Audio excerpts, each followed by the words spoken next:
በ1962 ዓመተ ምህረት በስዊድን ስቶክሆልም ከተማ ሶስት የሳይንስ ሊቃውንት የዓለማችንን ታላቅ ሽልማት የኖቤል ሽልማትን ለመቀበል መድረክ ላይ ወጡ።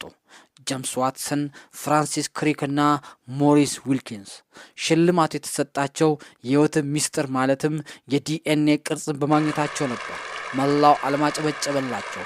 ስማቸውን በታሪክ መዝገብ ላይ በወርቅ ቀለም ተጻፈ። ነገር ግን በዚህ ታላቅ መድረክ ላይ ያልተነገረ ሆን ተብሎ የተደበቀ አንድ ትልቅ እውነት ነበር።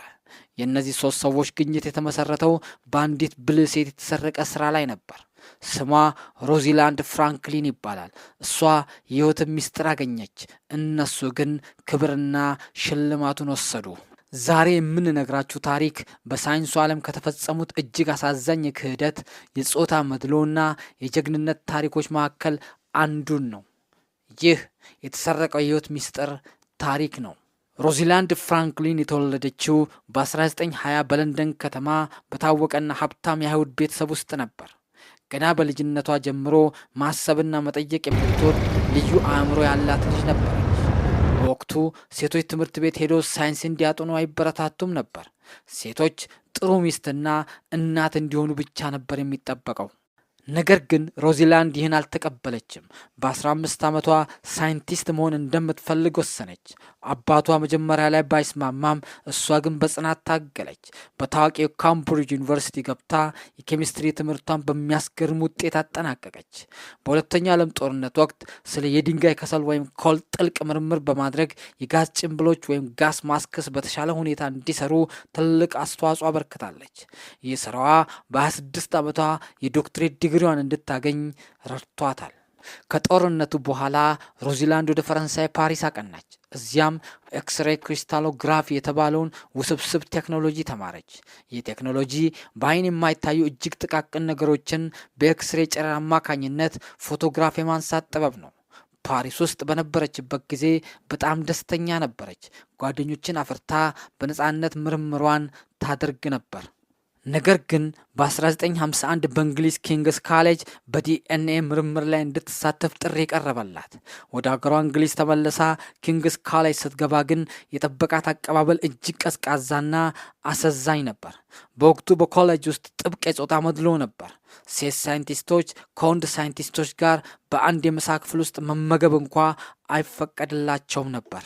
በተጨማሪም ሞሪስ ዊልኪንስ ከተባለ አብሯት ከሚሰራ የሳይንስ ሊግ ጋር ከባድ አለመግባባት ተፈጠረ። ዊልኪንስ ሮዚላንድን እንደ ረዳቱ አድርጎ ያስብ ነበር። ሮዚላንድ ግን በራሷ ራሷን የቻለች መሪ ሳይንቲስት ነበረች።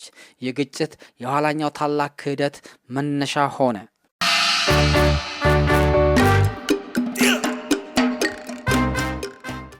አንድ ቀን ጄምስ ዋትሰን ወደ ኪንግስ ካሌጅ መጣ። የሮዚላንድ የሥራ ባልደረባ የነበረው ሞሪስ ዊልኪንስ ሮዚላንድ ሳታውቅ ያለ ፈቃዷ የሷን ታላቅ ግኝት ፎቶ 51 ከመሳቢያ አውጥቶ ለጄምስ ዋትሰን አሳየው። ዋትሰን ፎቶውን እንዳየ የህይወትን ሚስጥር በአይኑ እንዳየ ተረዳ። ወዲያውኑ ወደ ካምብሪጅ በመመለስ ከክሪክ ጋር በመሆን የሮዚላንድን መረጃ ተጠቅመው ታዋቂውን የዲኤንኤ ሞዴል ገነቡ። በ1953 ዋትሰን እና ክሪክ ግኝታቸውን በታዋቂው ኔቸር መጽሔት ላይ አወጡ።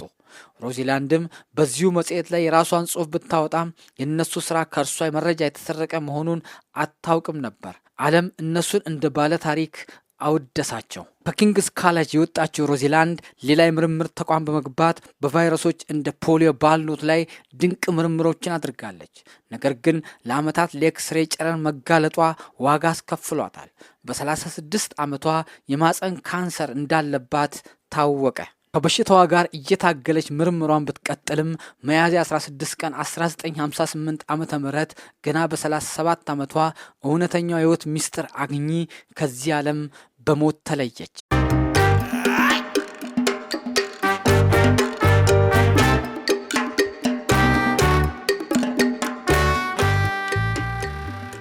ከ4 ዓመታት በኋላ በ1962 ዋትሰን፣ ክሪክ እና ዊልኪንስ የኖቤል ሽልማትን ሲቀበሉ የሮዚላንድን ስም አንድም ጊዜ አላነሱም።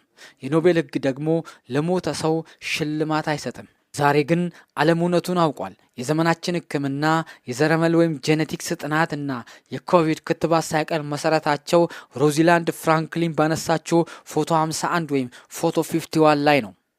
ሮዛሊንድ ፍራንክሊን የኖቤል ሽልማት ላታገኝ ትችላለች። ነገር ግን በቢሊዮን የሚቆጠሩ ሰዎች ሕይወትን የሚታደግ እውቀት ለሰው ልጅ አበርክታለች።